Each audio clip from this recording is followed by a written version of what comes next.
నేను ఇంకొక మాట అడుగుతున్నా, బాధగా అడుగుతున్నా బ్రదర్. మొన్నటి ఎపిసోడ్ చూసిన తర్వాత ఈ రాష్ట్రంలో ఎవరన్నా షికాయత్ చేయడానికి ముందుకు వస్తారా బాలికలు? అంటే ఎవడైనా అవతలోడు పలుకుబడినోడైతే వాడిని పట్టుకోలేము, ప్రభుత్వాలు కలిసిపోతాయి. వల్ల నేను మా నాయకుడు ఆర్ఎస్ ప్రవీణ్ కుమార్ గారికి నేను హృదయపూర్వకంగా అభినందనలు చెప్తా ఉన్నాను. మా పార్టీ జనరల్ సెక్రటరీ, మాజీ ఐపీఎస్, అద్భుతంగా పోరాటం చేసిండు ఆయన.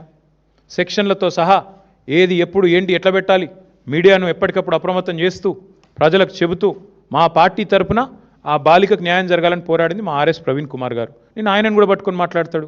ఆర్ఎస్ ప్రవీణ్ జడ్జా? ఆర్ఎస్ ప్రవీణ్ జడ్జి కాదు, కానీ భవిష్యత్తులో తప్పకుండా నీకు పాఠాలు చెప్పే రోజు వస్తుంది. అది కూడా చెప్తున్నాను నేను, వస్తుంది. ఆ రోజు కూడా వస్తుంది, ఎక్కువ రోజులు ఏం లేదు. ఎందుకంటే నాకు ఆశ్చర్యంగా ఉంది ఇవాళ రాష్ట్రంలో పరిస్థితి చూస్తుంటే.